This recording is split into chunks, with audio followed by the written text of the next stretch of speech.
Olá, eu sou o professor Ricardo Normando e no vídeo de hoje a gente vai falar sobre medida de Kurtosi, tá? É um tema que vem sendo discutido amplamente na atualidade, né? E nós já fizemos referência a ele no vídeo anterior sobre medidas separatrizes, né? E por que que eu fiz a referência a Kurtosi no vídeo de medidas separatrizes? Porque nós vamos precisar das medidas separatrizes para falarmos de medida de Kurtosi, tá? Então, medida de Kurtosi nada mais é do que comparar a concentração de observações, ou seja, eu ver o quanto um determinado fenômeno, uma determinada variável, ela vai acontecer, analisar a ocorrência dela, tá? E como ela se distribui. E aí, nós vimos no vídeo, em um dos vídeos anteriores, a questão da assimetria, e a kurtose é um outro parâmetro de análise de gráfico, né? Em outras palavras, a kurtose mede o achatamento da curva e esse termo eu acredito que tenha sido comum para você, né? No vídeo sobre medidas separatrizes, nós colocamos essa notícia aí lá no final para você ler e de repente refletir. E mencionamos, vamos voltar à notícia e perceba que a notícia menciona o caso de Covid-19, né, no estado do Ceará. E aí onde está marcado, ele fala em achatar a curva de crescimento de casos. Ou seja, quando eu falo de achatar a curva de crescimento, eu estou falando de reduzir o índice de kurtose. Tá? Então, quando tudo que eles falam hoje sobre a curva de crescimento, achatar a curva, se chegou no pico da curva, né?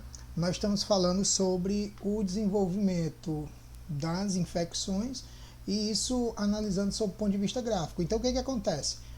Nós sabemos, né?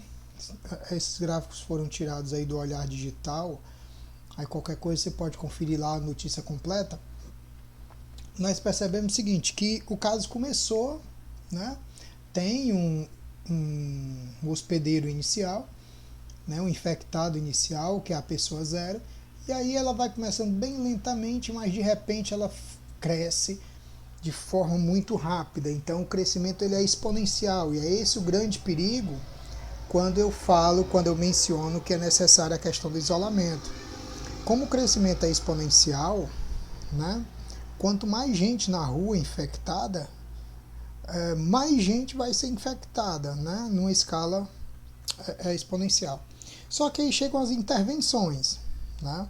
Quanto mais tardia é a intervenção, né, maior será o pico do gráfico, que é esse gráfico, por exemplo, aqui em azul. Aqui é uma intervenção mais tardia e aqui foi uma intervenção mais rápida.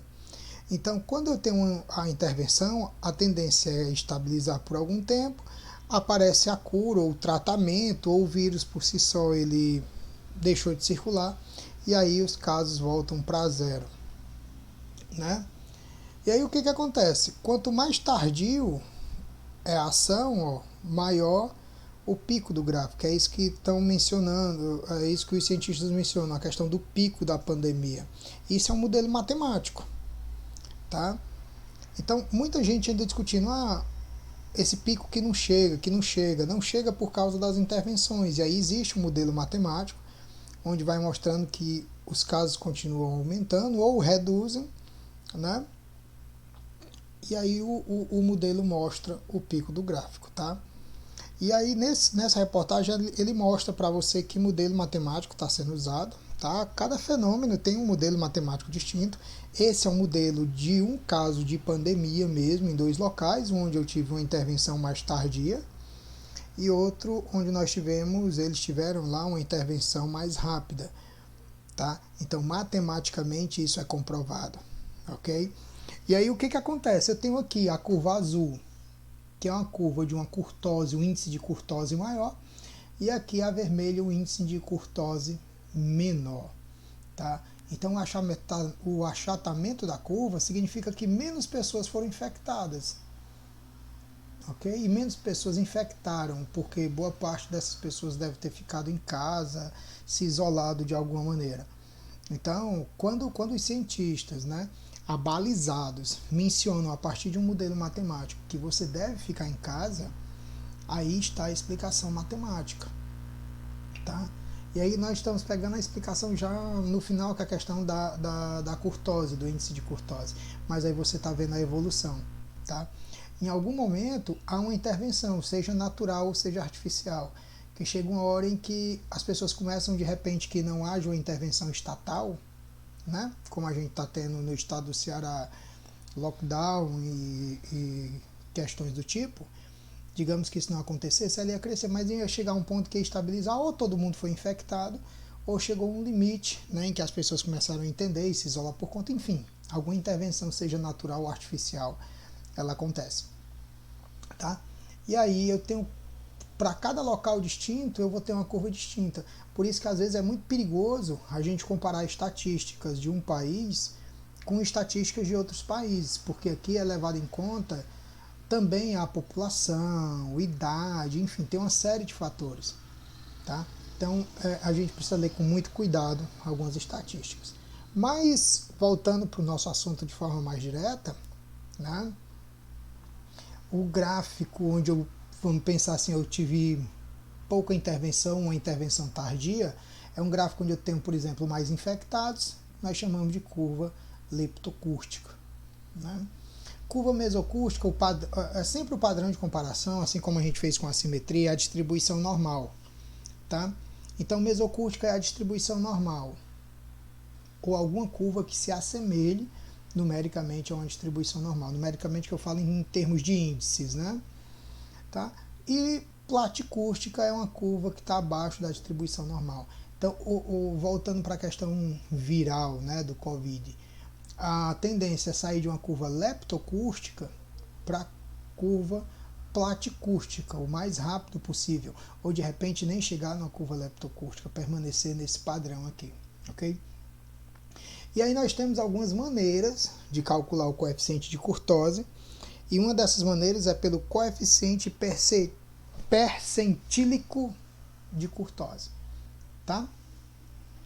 E aí você for procurar na literatura, você vai ver outras maneiras, lógico. E aí eu tenho um índice de referência, como eu disse, sempre relacionado à distribuição normal, tá? Que esse índice de curtose é 0,263, ok? Índices menores a curva é leptocústica, índices maiores platicústica, tá? Então, o que acontece? Esses termos, Q3 é o terceiro quartil, Q1 é o primeiro quartil, né? P90 é o percentil, número 90, e o 10º percentil, ou o que é equivalente, o 9º decil e o 1º decil, D9 e D1, respectivamente. Q3, Q1, D9 e D1, nós já aprendemos a calcular. Todas essas medidas aí nós já aprendemos a calcular. Se você não lembra como é que faz essas contas, você volta para o vídeo anterior. Que aí o vídeo anterior vai lhe mostrar como a gente chegou nesses resultados aqui. Ok? Nós vamos voltar ao nosso problema inicial. Né? Nós construímos essa distribuição de frequências, tem um vídeo sobre isso. Tá? Nós calculamos já média, moda, mediana, variância, desvio padrão e algumas medidas separatrizes para essa mesma distribuição. Então você tem uma sequência aí para analisar, ok? Onde o primeiro quartil, mais uma vez, está aqui a observação, veja o vídeo anterior, de que as notas, a nota do primeiro quartil é 62,2. Lembrando o que significa? Que 25% dos alunos tiraram nota entre 54 e 62,2. Terceiro quartil, 85,7, ou seja, 25% dos alunos tirou nota acima disso, são os melhores alunos, os 25% melhores.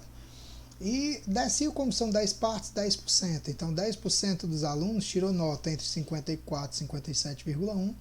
E os 10% melhores, eles têm nota acima de 95. Tá? Então, o que acontece? Eu vou pegar esses dados e jogar dentro da fórmula. Perceba que o que eu fiz foi pegar a nossa fórmula do coeficiente percentílico de kurtose, como eu disse, é um dos caminhos, peguei os valores calculados no vídeo anterior e apliquei na fórmula. Está aí que o coeficiente é 0,31, a curva é platicústica, ou seja, os valores estão muito bem distribuídos. Vamos colocar nos termos que nós estamos trabalhando, né? Nós conseguimos aí, nós temos uma curva achatada. Aí o que isso quer dizer? Né? Que os valores eles estão, em relação à média, bem afastados, tá? O que faz que a curva seja mais suavizada. Ok? Então, medida de kurtose é isso, você analisar o achatamento da curva. Esse vídeo ele é mais curto porque ele depende do vídeo anterior, tá? Para você raciocinar em cima dessa medida aí. Ok? Então, estude aí com seus colegas, né? Faça uma análise aí, converse com seus amigos de que essa providência de ficar em casa quando você pode, ela é necessária, a proteção é necessária, tá? E você está vendo aí, né, matematicamente, como é que isso acontece, ok? Então, um forte abraço e até o nosso próximo vídeo.